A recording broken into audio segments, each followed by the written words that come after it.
Fala mais de Copa do Brasil agora com o Atlético Paranaense 0, Flamengo 1. Teve o 50º gol do Bruno Henrique com a camisa do Flamengo e, além disso, uma defesaça no pênalti do Walter, do Hugo. Flamengo, como sempre, dando show dentro, fora de casa, não importa o momento. Esse goleiro, hein? O espetáculo. Esse goleiro, hein, Leirão? Posso falar? 21 Esse goleiro, anos, hein? Meu Deus do céu. Mais uma vez, Atlético e Flamengo frente a frente pela Copa do Brasil. Um primeiro tempo onde o Flamengo prevaleceu, soube se impor e criou muitas dificuldades para o Furacão. Santos, goleiro da seleção brasileira, saiu mal, falhou. A bola bate no travessão e volta para ele. Bruno Henrique, carrasco do Atlético, 1-0 Mengão.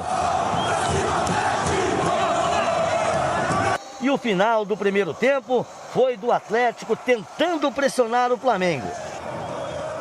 No segundo tempo, uma transformação.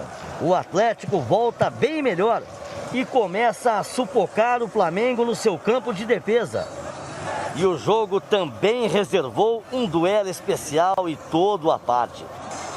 O árbitro Ricardo Marques Ribeiro consultou o VAR, marcou o pênalti que Walter bateu e Hugo defendeu. Mostrou que tem qualidade de sobra para continuar sendo o titular do gol do Mengão. O importante é que no elenco temos 4 goleiros muito bons e podem jogar todos. Temos Copa, temos Brasileirão, temos Libertadores, temos muitos jogos. O Atlético ainda tentou alguma coisa, mas foi insuficiente. O Flamengo sai com a vantagem de Curitiba e encaminha a sua classificação à próxima etapa da Copa do Brasil. Não é fácil jogar esse gramado artificial porque é muito diferente quando a bola é muito rápida. E também temos que valorizar o adversário, que defendeu bem, jogou bem.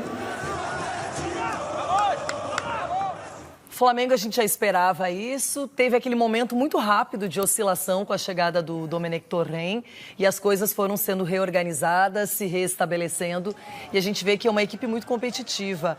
A produção até alertava que esse foi o primeiro gol do Bruno Henrique na Copa do Brasil pelo Flamengo.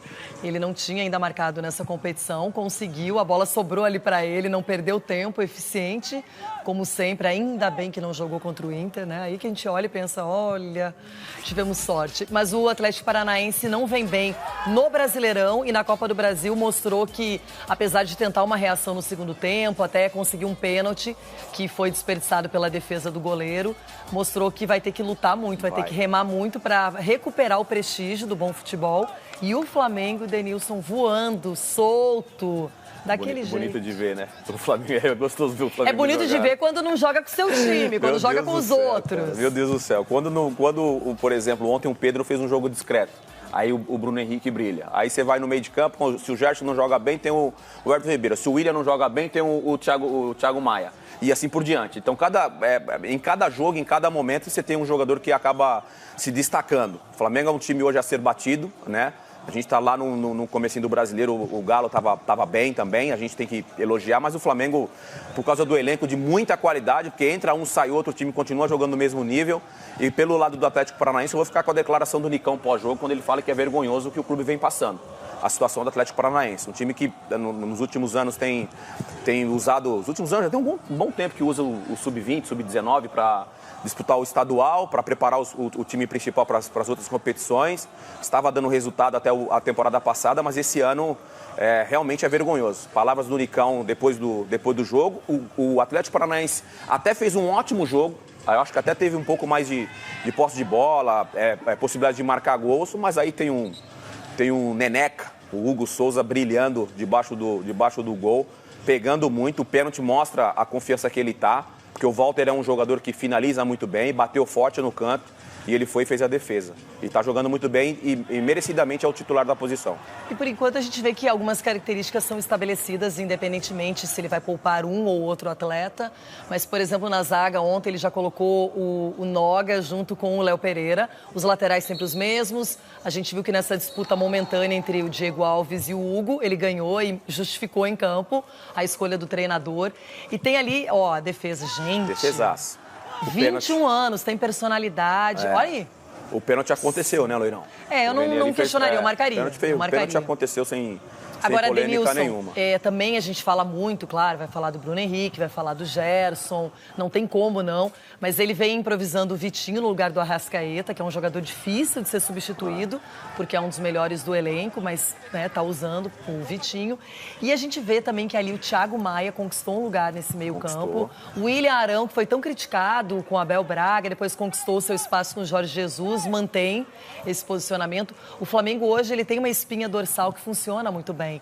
Então é uma equipe que o que me chama mais atenção é que dentro ou fora de casa eles têm o mesmo comportamento, eles não abdicam do ataque, eles sufocam o adversário. No primeiro tempo eles foram muito superiores ao Atlético Paranaense e conseguem os resultados. Enfim, é um time letal. Uma pena pro resto, né? E todos se dedicam muito quando perdem a bola, começa a reparar. Perde a bola, eles tentam recuperar rapidamente. E aí só para finalizar, o Domi, ele foi muito coerente na escolha do Hugo. Porque a gente comentou aqui ontem que se ele não colocasse o Hugo como titular, ele abriu um precedente aí para a situação entre Gabigol e Pedro. Pedro hoje vive um momento excelente. Aí ele tirou o Hugo, que está vivendo um momento também muito bom, para colocar o Diego Alves, por mais que a gente saiba que o Diego Alves é um bom goleiro e tem experiência, ele abriria essa brecha aí para, de repente, uma discussão entre Pedro e Gabigol. Bom, teve mais Copa do Brasil, teve Atlético Goianiense e Internacional. O Colorado só com 3 titulares desde o início do jogo, depois até promoveu a entrada de outros.